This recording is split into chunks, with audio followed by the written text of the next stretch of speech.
Peter Pan, pero en español ya no nos dijeron, es Peter Pan. Y si yo estaba de Jurassic hace ratito, ahorita estoy de campanita, porque le tengo que tocar la campana también para que no se pase el tiempo. Entonces, el profesor Peter Phan es teólogo, jesuita, vietnamita. ¿Por qué dice aquí jesuita?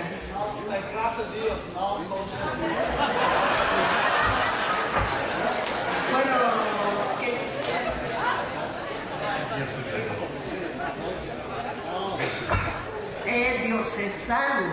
Diocesano. Bueno, hay que corregir aquí. Pero vietnamita sí es. Bueno, él vive en los Estados Unidos. Es doctor en teología sagrada por la Universidad Pontificia Salesiana de Roma, y también es doctor en filosofía de la Universidad de Londres, en la institución donde él obtuvo su doctorado en teología pastoral. Ha publicado varios libros de varios aspectos de la teología que han sido traducidos en varios idiomas como italiano, alemán, francés, español, chino, japonés, vietnamita y polaco.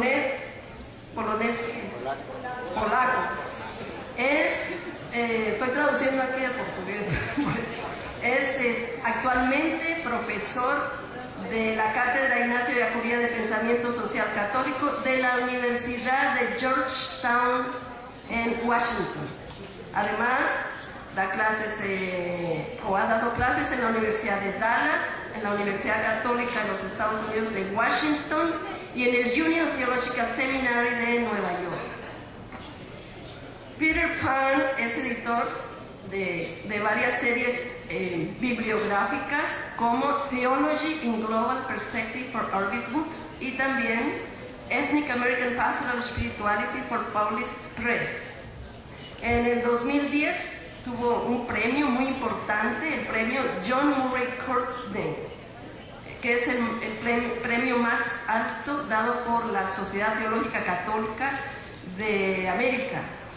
Y entre comillas dice, por su extraordinario aporte en la teología.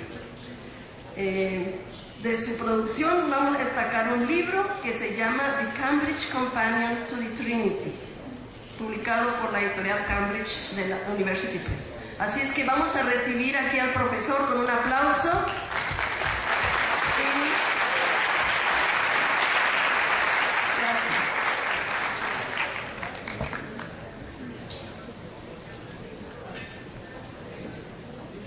Soy muy agradecido para la invitación de participar a este Congreso de Teología en el Continental.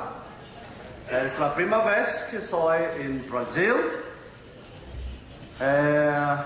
Una más grande alegría de conocer, de encontrar fundadores de la teología de liberación, de padres, madres de esta teología que cambia todo el mundo. Soy muy feliz de hablar después de Leonardo Boff, porque tengo la oportunidad de corregir todos los errores, heresías de Boff. Es claro que no tengo ni barba ni cabello para ser un profeta del Antiguo Testamento como Leonardo Boff, pero sono molto ortodosso.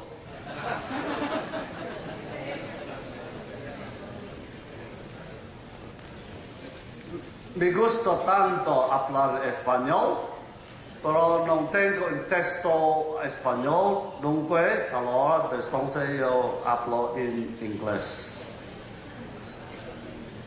El título de la mia presentación es The Theology of Liberation for the Asian Churches, in the footsteps of Gustavo Gutierrez. I do this to honor the founder of Latin American Liberation Theology. As we celebrate the 50th anniversary of the Second Vatican Council and the 40th anniversary of Gustavo Gutierrez's book, Teología de la Liberación, a nagging question comes to mind. Does the kind of theology of which Gutierrez and many others are said to be the founder, and whose roots are to be traced back to the Council and Selam, does it have a future? Il cardinale Ratzinger, che era ancora cardinale, ha detto che ha vinto la teologia della liberazione, la liberazione. E allora la minaccia massima è il pluralismo religioso che viene da Asia. È vero, today liberation theology is no longer enjoying the kind of publicity and even notoriety it had in the 1970s and 1980s. In this paper, I argue that liberation theology is far from being dead. No è muerto. It's alive, especially in Asia, para las iglesias asiáticas. I begin with a broad description of the historical and theological linkages between Latin American theology and Asian theology of liberation. Second, I outline a few representative examples of Asian liberation theology. Finally, I will make some suggestions on how the theologies of the two continents, Latin America and Asia, can further their mutual cross-fertilization and enrichment. Dunque, tres puntos, no? Non soy jesuita, gracias a Dios, pero no puedo hablar senza tres puntos. I jesuiti hanno inventato la Trinità. Primo punto.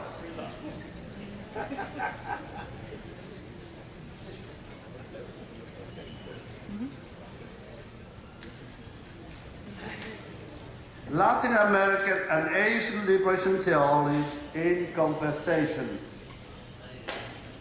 Questo, terzo punto, no? Perhaps the greatest legacy of liberation theology, as Gustavo Gutierrez and his like-minded theologians have developed, is not this or that particular doctrine. Non è questa o è dottrina particolare, nor a specific theological orientation such as the option for the purpose. Rather, it is the way they take their context, not simply as the venue or even perspective or lens in which to do theology, but as the source and resource, together with other Christian sources as scripture and tradition, for theological reflection on the faith. Giusto. Ecco, giusto. Contesto non è un lugar, sino la fuente e ricorso para la teología. Esto è un metodo más importante de la teología de la liberación.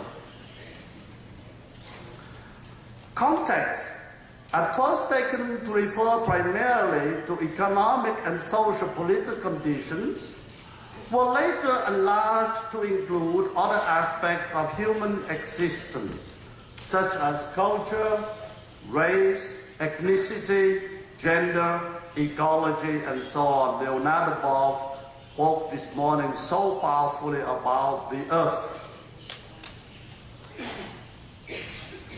These contexts are a treasure trove of ever new insight into God's nature and action in the world. They are not merely the place, time, or local realities to which an allegedly culture-free gospel is adapted, accommodated, enculturated, indigenized, or contextualized from the outside. The question is not how to express the Christian faith in the here and now, okay? But what the here and now can teach us Christians about who God is and how to be disciples of Jesus. No es incómodo, ma che in contesto vuole enseñarnos cristianos al respecto a la natura de Dios y de ser discípulos de Jesús hoy.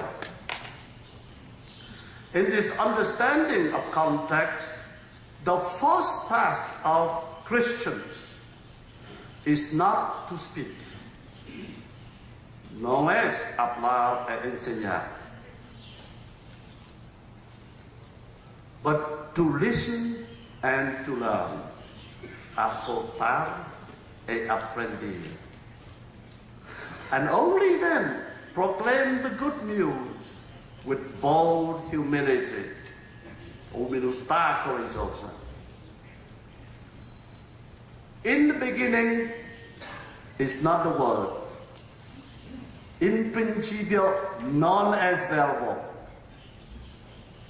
In principio es silencio.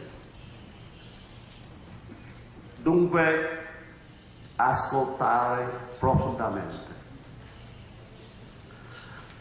In this new understanding of context as fuente religioso de teología, that I suggest how the conversation between Latin American theologians and Asian theologians should be framed. Of course, Asian liberation theology did not come into existence only after its encounter with Latin American theologians in the 1970s.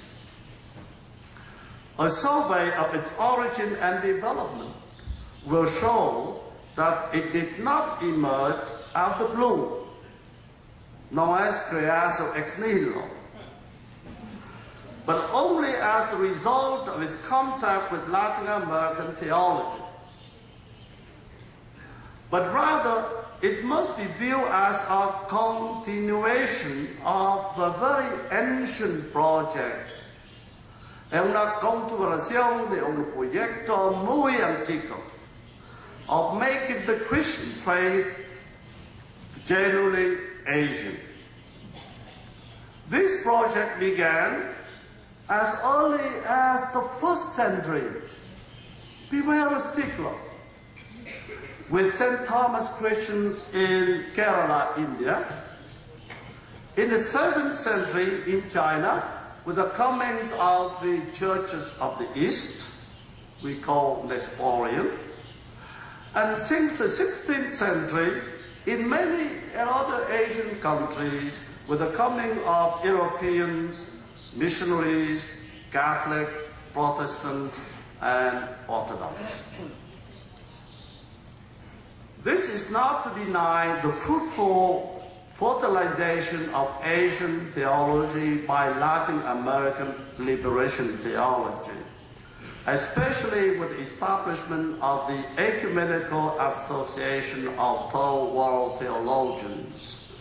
Last night we recalled the memory of Sergio Torres. thanks to its many, many international conferences and activities, various currents of liberation theology crisscrossed and pollinated each other, and soon the drive of liberation theologians increased and multiplied beyond counting all over the globe. These newer liberation strains are, however, not clones of the Latin American parents. Right? Of course, we have a lot in common.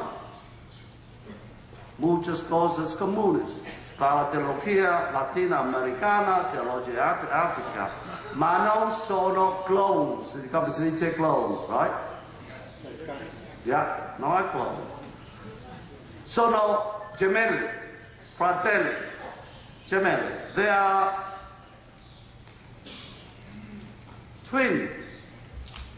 They share family resemblances because they start with the same question. La misma pregunta. Esto. What can our specific here and now context teach us about God and being Christian? ¿Qué cosa puede il nostro contesto aquí e ora insegnarti di Deus e di come essere discepolo di Cristo? But they are not identical twins. Because of their divergent contexts, in contextos diferentes, muy diferentes, provide different sources and resources to answer the same question. As a consequence, liberation theology can be said to be the first truly global theology. Verdaderamente la primera teología global, la teología de liberación. But at the same time, it's also truly local theology. ¿Qué es lo que el contexto aquí y ahora nos puede revelar sobre Dios? La misma pregunta. Pero las respuestas son totalmente diversas. Diciamo una teología local. È un juego di palabras tra global and local. La teología de la liberación es una teología local.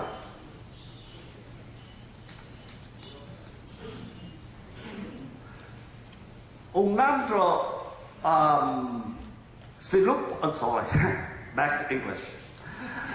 Another important development of liberation theology is this.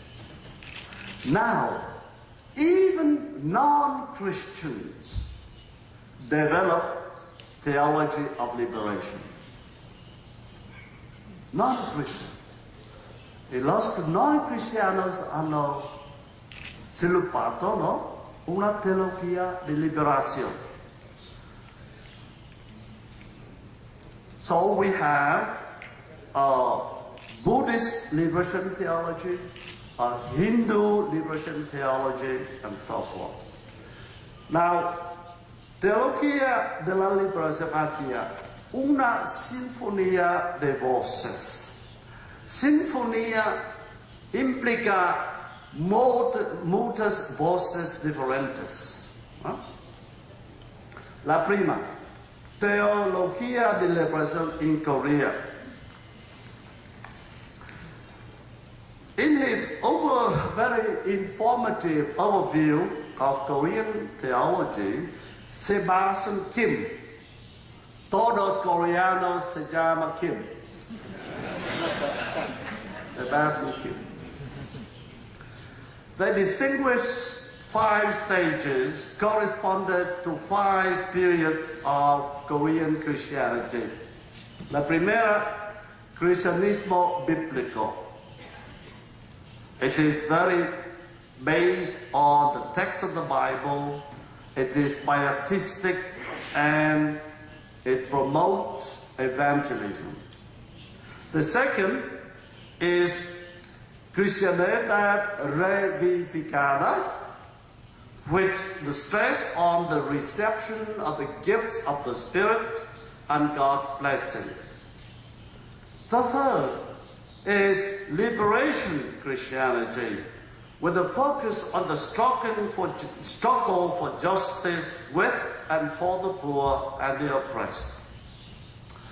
This Christianity developed what is known Minjung theology, and you have the name of two very famous Korean theologians, Sunam-dong and An Byung-mu, and Minjung significa popolo, la massa, in Greco oklos, non less.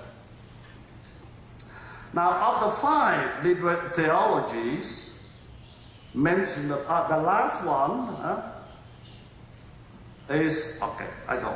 Of the five theologies mentioned above, the most important is the liberación del cristianismo. The major proponent of Minjung theology is Sunam-dong, as you can see that, and An Byung-mu.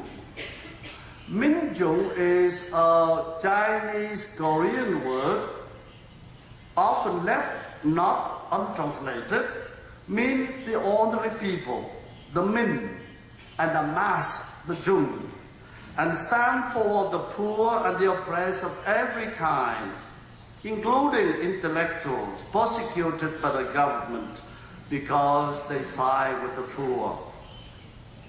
In the social-political context of Korea in 1960s and 1970s, in which there was a rapid rise of the Yebul, that is the mega corporations, the Minjung refer to the factory workers exploited by these corporations.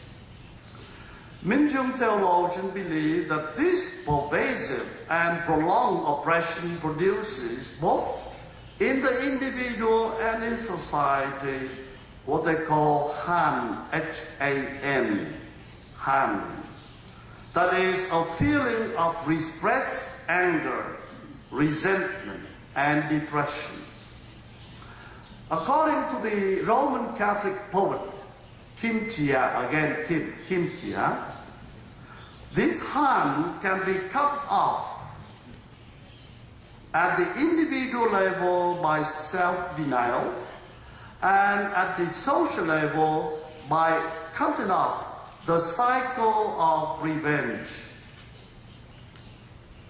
This cutting off of hand produces a growing awareness of God's presence in one's heart, impels one to struggle to overcome injustice, and lead to social transformation. Han can also be removed by participating in the folk mask dance, known in Koreans as mudang, a common practice in Korean shamanism, in which the power of the political and religious elite is mocked and supported. Next, theologian liberation in India. As you know, in India, there is the caste system. Right? The evils of the caste system and the systematic oppression of the Dalits, castas de los Dalits, los intocables, and the tribals have led many Indian theologians, both Catholic and Protestant, to develop a theology of liberation that focused explicitly on the economic, socio-political, and cultural dimensions of liberation. Concomitant with the Dalit liberation theology, movement, a Dalit theology has recently been formulated by Indian Christians. Unlike past attempts at inculturating the Christian faith, which made an almost exclusive use of Hindu philosophical and theological categories, Dalit theology privileges the Dalit experiences of low self-esteem and confused self-identity, the fruits of centuries-long contempt and oppression. As a countercultural theology, it is a call to liberate Indian theologians from what they call Sanskritic captivity. And in the footsteps of all the liberation theologies, it commits itself to being the voice of the intocables, of the untouchables, and seek to overturn their subjugation. The most important proponent of Dalit theology is Arvind P. Nirmal. He's dead now, the most famous. He argued that the historical Dalit consciousness is the primary datum of Christian theology, not the Bible, not tradition, but the Dalit experience of marginalization, of contempt, of suffering. This historical consciousness, la coscienza historica, is colored by acts of outrageous oppression and humiliation of the Dalits by the upper castes. It is in the light of this historical consciousness that Nirmal rereads Deuteronomy chapter 26, verse 5 to verse 12. And then we come to understand who God is. Deuteronomy 26, 5-2. Okay. Primera idea. God is servant. God is servant. Siervo. No. Dios como siervo, not the Dios. Dios como siervo. Nós cristianos somos habituados a chamar a Deus Senhor, em Senhor Jesus, em Senhor Deus. Para o Dalit, qual título não é justo, é bom. Deus não é Senhor. Deus é servo. Servo é que cozinha, que polícia. Deus é servo, não é Senhor. Então, temos a cambiar com essa linguagem teológica. Não cantemos o Senhor, mas cantemos a servo. Porque questa è l'esperienza dei Dalit. Non sono mai Signore, mai. È sempre servo dalla casa, per cucinare, pulire, eccetera. Non tengono una dignità umana.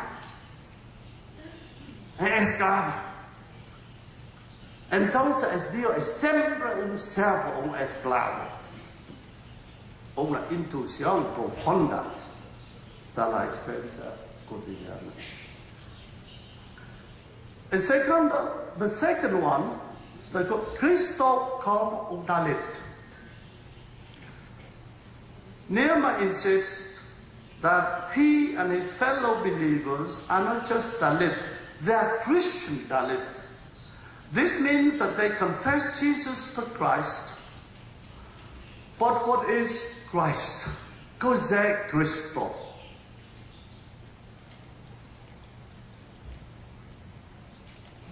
Due affermazioni. The first, Jesus Christ is a Dalit. Even though he was a Jew, but among the Dalit, Jesus is intocable. And second, His humanity and divinity, la sua humanidad e divinidad, are to be understood in terms of his Dalitness, non vice versa. È Dio perché è Dalit, è vero uomo perché è Dalit. La dottrina sulla divinità, l'umanità di Gesù tenga compreso su Dalitness. The Holy Spirit is Consolador dado de vida. Non è un spirito transcendente, è un dador de vida. E l'Iglesia è una comunità di luce e di solidarietà. Non è una organización, non è institución, è una comunità in solidarietà con todos que sufren.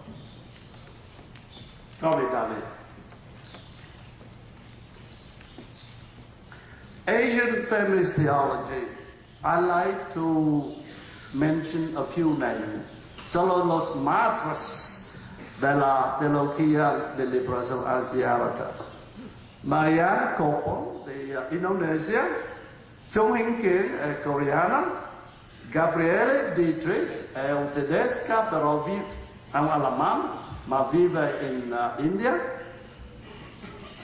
Aruna Ganason, Virginia Fabella, Filippina, Mary John Marazan, Filippina, Sung Ai Park, coreana, Vandana Mataj, famosissima e indiana, Coppola di Hong Kong, eccetera, eccetera. Las historias de múltiples niveles de opresión de la mujer como hija, esposa, madre, viuda, trabajadora, ciudadana en las sociedades y religiosas androcéntricas y patriarcales.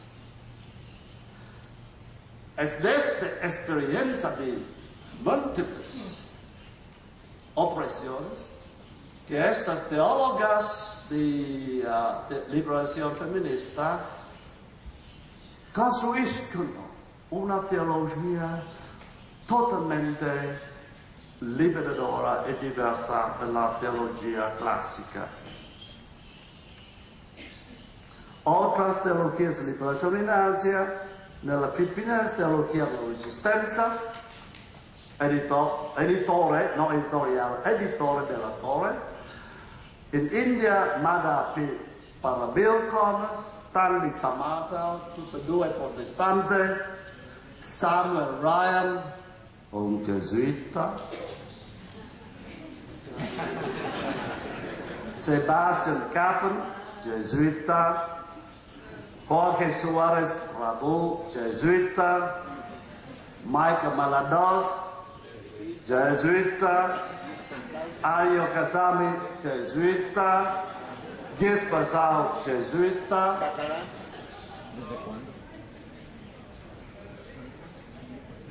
Você giusto fanno un poco di bene.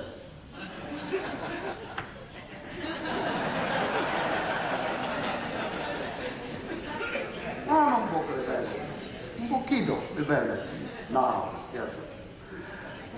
Nel Sri Lanka, Tissa alla Suria è Oblato di Maria, a Luis Spires, gesuita, il más grande teologo asiatico ahora, más grande, más grande di me, más.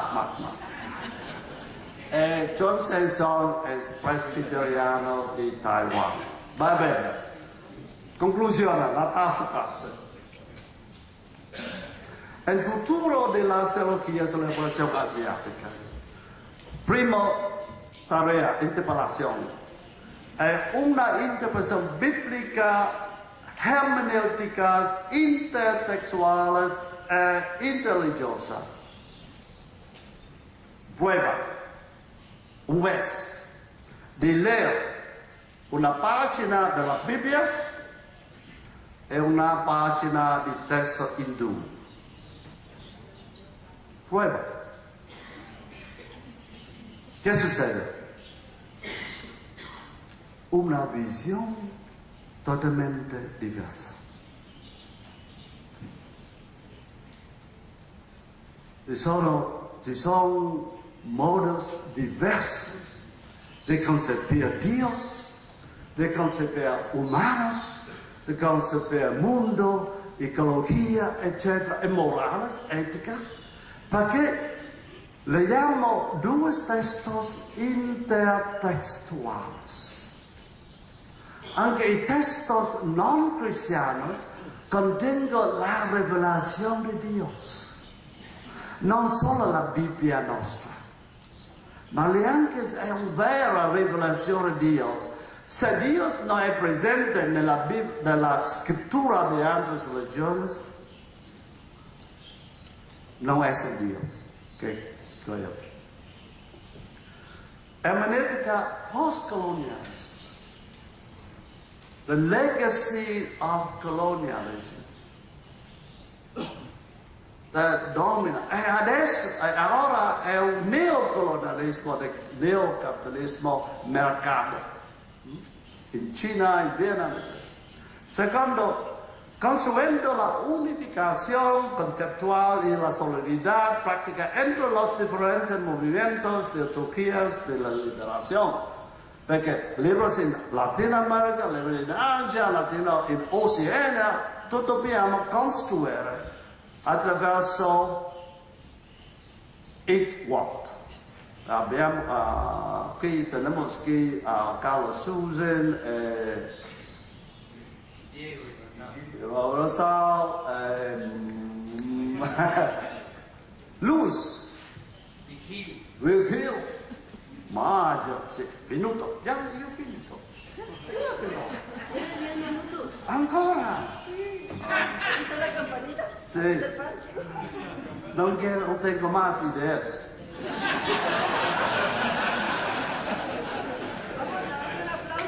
Vamos a darle un aplauso entonces. No, ancora due punti. Dunque, questo dialogo teologia continentale è globale, come dice Leonardo Boff, è globale, non soltanto latinoamericano, soltanto latina, Roma sì un pochettino, sì, ma... Terzo, actitud crítica en la colaboración con el socialismo y comunismo en China, Corea y Vietnam. Esto no si qui in Latinoamerica, ma in Asia la presenza del comunismo è ancora molto. Tutte le tre paesi comunisti si trovano in Asia. Cuba pequeño, un'isola pequeña, ma Cina, 1 miliardo, no? E mezzo, quasi mezzo di gente. Io tengo un sueño, que mis libros son tradotti in cinese e cada signora cinese compra un esemplare.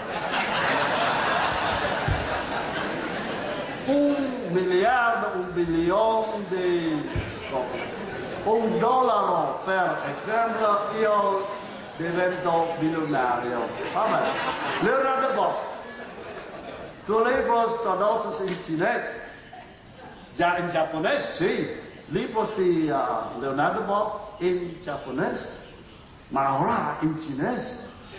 1 bilione di esemplari ciascuno libro. Ultimo. Uno dei más grandes dificultades y desafíos es la presencia, actividad de los evangélicos y pentecostales. Sono conservadores, apolíticos, siempre salvación de mi alma, individuo. La Iglesia prosperity gospel, ¿sí? Iglesia de prosperidad. Con nosotros católicos, luteranos, es un diálogo muy difícil. Son interesados solos a las confesiones, bautismo, confesiones, mas no una transformación social política. Son 4 desafíos de la teología de liberación para los asiáticos. Obrigado.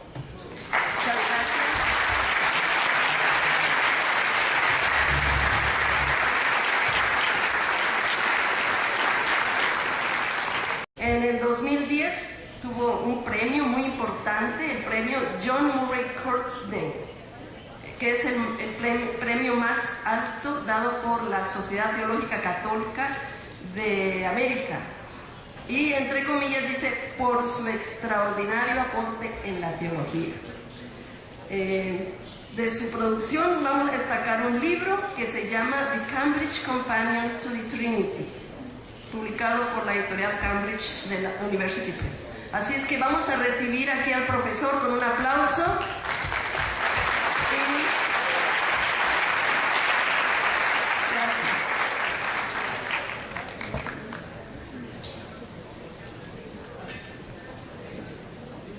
Soy muy agradecido para la invitación de participar a este Congreso de Teología en el Continental. Es la primera vez que soy en Brasil. Una más grande alegría.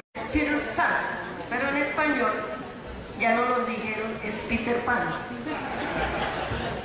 Y si yo estaba de Jurassic hace ratito, ahorita estoy de campanita, porque le tengo que tocar la campana también para que no se pase el tiempo.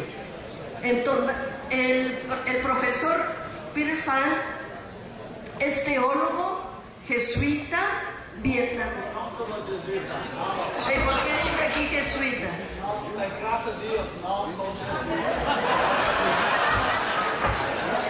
Bueno, ¿qué es?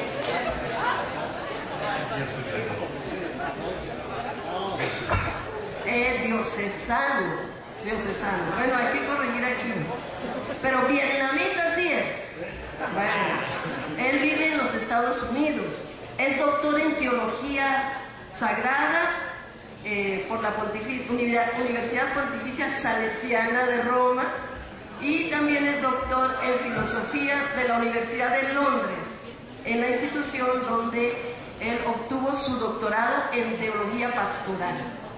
Ha publicado varios libros de varios aspectos de la teología que han sido traducidos en varios idiomas como italiano, alemán, francés, español, chino, japonés, vietnamita y polaco.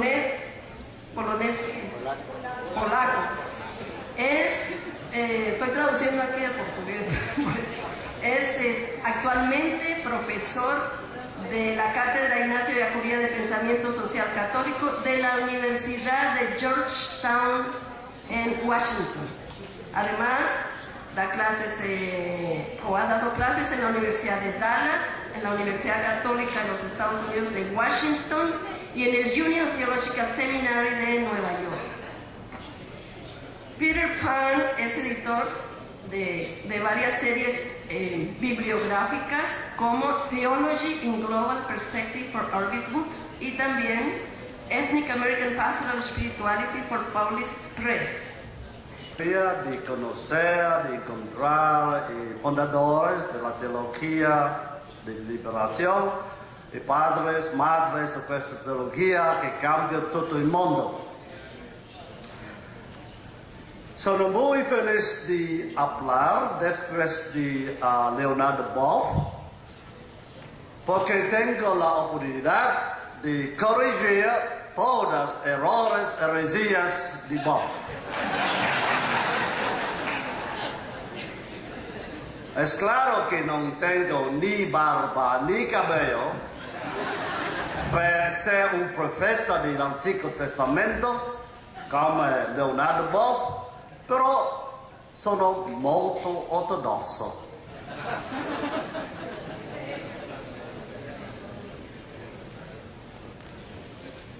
Mi gusta tanto hablar español, pero no tengo un texto español, dunque, allora, entonces yo hablo en inglés. Il titolo della mia presentazione è The Theology of Liberation for the Asian Churches, in the footsteps of Gustavo Gutierrez. I do this to honor the founder of Latin American liberation theology. As we celebrate the 50th anniversary of the Second Vatican Council and the 40th anniversary of Gustavo Gutierrez's book, Teología de la Liberación, a nagging question comes to mind. Does the kind of theology of which Gutierrez and many others are said to be the founder, and whose roots are to be traced back to the Council and Selam, does it have